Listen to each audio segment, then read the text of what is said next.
every single piece. And I pray peace and happiness to everyone that's seeking. How you gonna find height if you ain't never start reaching? The transition from high school to college can be very overwhelming if you aren't prepared for it. In the article, Behavior-Based Student Typology, A View from a Student, the researchers found that the biggest difference between high school and college is the social life and the academics. In a group of high school students, the researchers found that 26% of the students had behaviors that exhibited a more academically inclined lifestyle, but with that same group of students, when they finished their first semester of college, that group only went down to 20%, while the socially inclined students moved from 30% of the group to 34%. This transition is very apparent in the first semester of college. With the increased number of clubs and even the addition of roommates into your life, the transition can be very stressful for some people. I, for one, find it very hard to focus on doing my homework because I live with 3 of my friends in the same dorm. This is why it's important to carry your good habits from high school over to college and try and leave the bad ones behind. For example, if in high school you have good time management and you're able to get all of your assignments in on time, you want to try and carry that over to your first semester of college. This will help you be successful right from the onset. But on the other hand, if you have a habit of not turning things in on time, maybe you want to try and fix that habit as early as possible, because the first semester in college is really building the foundation of becoming a successful student, and making that transition from high school to college means carrying your good habits over while leaving the bad ones behind. For me, the biggest transition between high school and college was the amount of freedom that I had. In high school, a lot of my schedule was defined by what my teachers and my parents would allow me to do throughout the day. But when I got into college and moved into the dorms, I was responsible for creating my own schedule. This meant that I could wake up and eat meals and even go to bed whenever I wanted, which was fun at first but easily became overwhelming. This is why it's important to try and make an easy schedule that you can follow most days while still allowing yourself some time to relax and be a human being. This balance helps me stay happy and healthy through my first semester in college. All of these changes during this transition time can be very stressful and can take a toll on your mental health. That's where the Student Health and Counseling, also known as the SHAC, offers really great student services. They offer counseling and therapy to students, and it can really help you get through that first semester and even all of the semesters following it. If you're having a hard time with your mental health, I really recommend checking the SHAC out.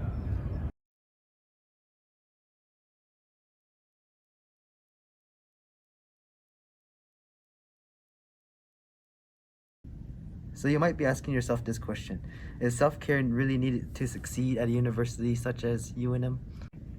The answer to that will be yes.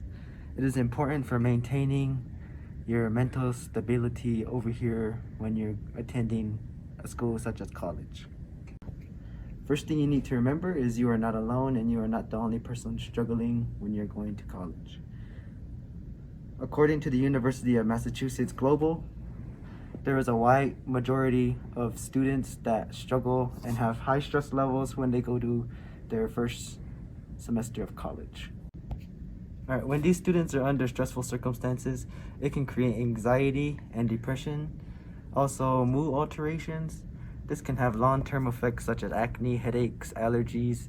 It puts you at risk for hypertension, muscle tension, and autoimmune diseases. On a personal level, I can speak from experience because as the semester went on, I became overwhelmed with my schoolwork, and before I knew it, I found myself under a lot of stress from falling behind in my classes. And I noticed I started to break out and started to get less sleep, and I guess that's when you can say that it took a toll on me mentally and physically. And for self-care for myself, I listen to music, and at times I go play pool at the lounges such as Louis Lounge and Hakona Hall.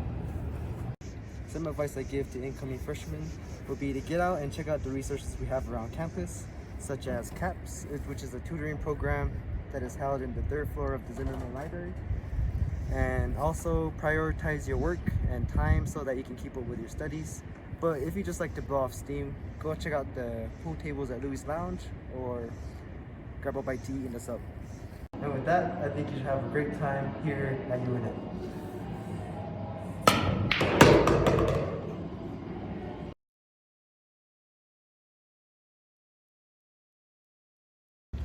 Are you stressing about financial troubles and worried you won't have time for a job while in school? Well, you're not alone. This article from the Journal of Financing and Counseling shows that 18,795 kids at colleges all over the country deal with financial stress as they go through school. I personally had a worry of not being able to afford basic necessities as going through school. About 2 weeks ago, my car broke down and I was worried I was going to be unable to pay for it. My advice is to save and use UNM's free available resources. The free resource I decided to focus on today is the free food pantry inside of room 1093 in the Student Union building on the first floor. They offer free groceries and toiletries to all current UNM students. All you need is your UNM ID and a bag for the groceries. The resource I decided to focus on today is the free food pantry offered in room 1093 in the Student Union building. They got food, toiletries, up to 10 pounds or a full basket, whichever one comes first, of anything you need in that room.